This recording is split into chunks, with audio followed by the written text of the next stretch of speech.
Hi, I'm Laura Hodson, and I'm here today to talk to you about how to choose the right business for you.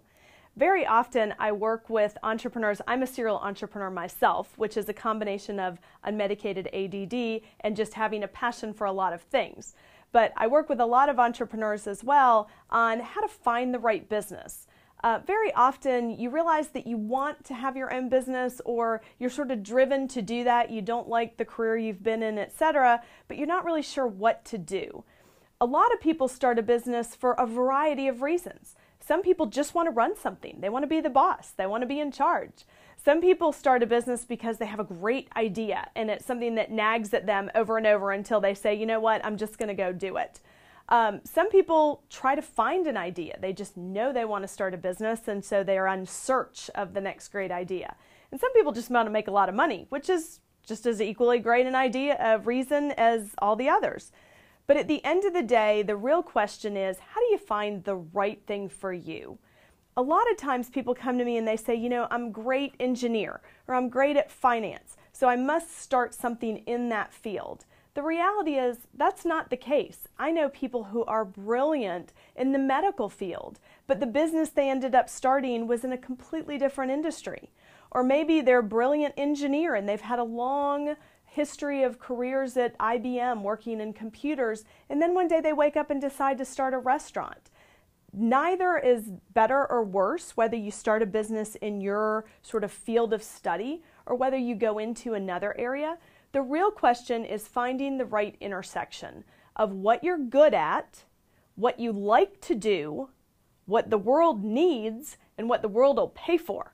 Because those are the four key things. Most people, when they start a business, they start with the center being, what am I good at? The challenge I've found with that is the fact that you're good at something does not mean you love it. And I know that sounds awful because we've all been through school and had our counselors tell us, you're great at math and science, you should be an engineer, or you're great at writing, you should go into journalism. But the reality is, for a lot of us, we're good at several things. The fact that we're good at it doesn't mean we love it. I, for example, teach finance. I'm great at finance. I'm great at spreadsheets. I'm an engineer by training. I don't love it. I love to be out with customers, coming up with ideas, the creative side. And that seems to be an incongruity for a lot of people. I'm an engineer that loves the creative side. But the reality is the fact that you're good at something does not mean you love it. So you have to sort of step back and say to yourself, what do I love to do? One trick. If you're not sure what you love, if you were to take your to-do list over the last several weeks, take maybe the last 4 weeks of to-do lists, we all have them. Look at your list on Monday. It always starts out long. Look at your list on Friday. Hopefully it's shorter. Every Friday, you will likely have the same things left on your to-do list. Those are the things you actually don't like to do. You put them off. If you find an extra hour in your week, you spend it on the things you like to do. So first and foremost, don't assume that what you're good at is what you necessarily need to do for your business.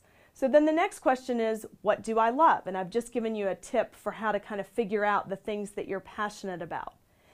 The other challenge I find is people say, okay, so I'm good at this and I like to do this. That's the business I'm going to build. But you've forgotten something very important, which is, does the world need it? Or will they pay for it? Because very often people start a business because they're in love with an idea they have, a product they've designed, a service they want to provide, but they fail to look at, is the need even there? The best reason to start a business, the best way to find something that you're passionate about, is to look around and see what needs are. See what your needs are during the day. For sure, if you can make your own life easier, you'll be passionate about that. If you look at what other needs are for people that you care about, maybe you have a passion working for young people, or maybe you like working with older folks. Maybe there's segments of the business industry or segments of the community that you feel particular fulfillment in.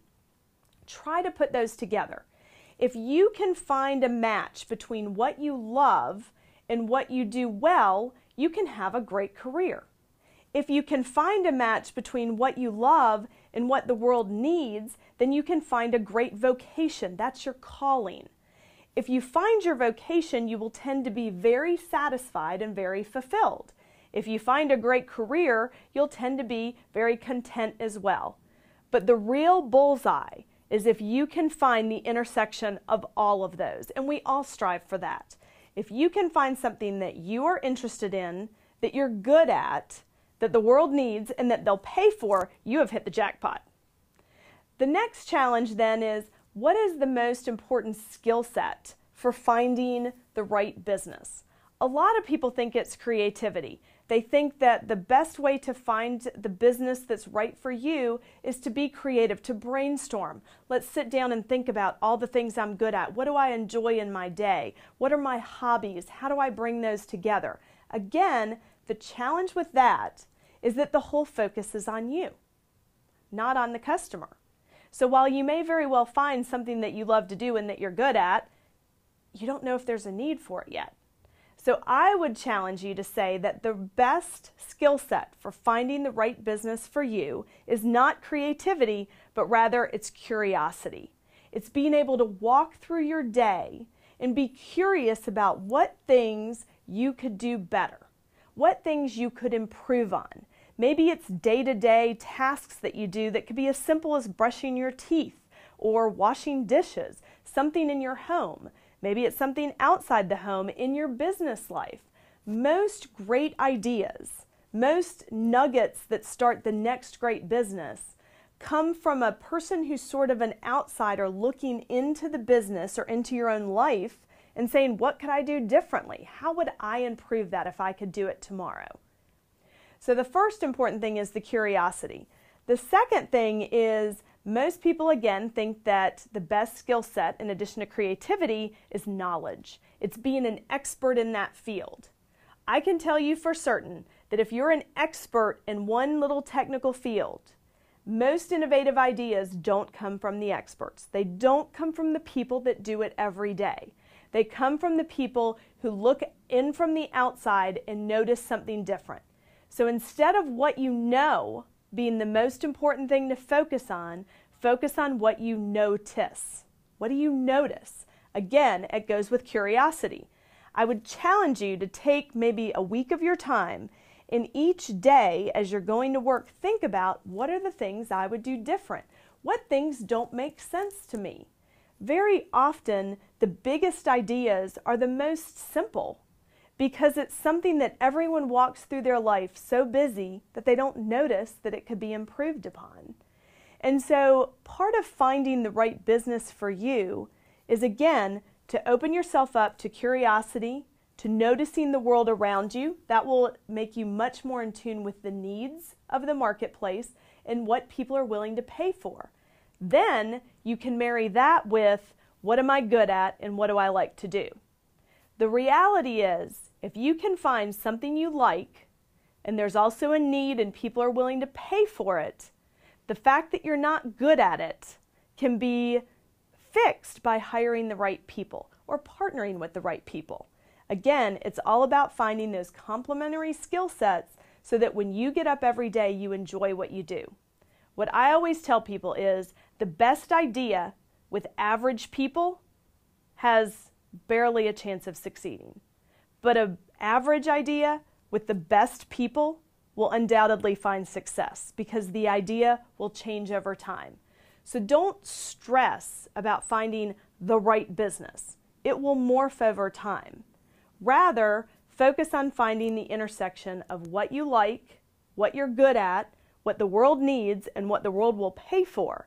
And if you can come up with a short list, that would be the best place to start. Hopefully this has been helpful to you as you think about what the right business for you might be, whether it's a product, whether it's a service, whether it's a nonprofit. If you can find what you're interested, I would encourage you to go for it.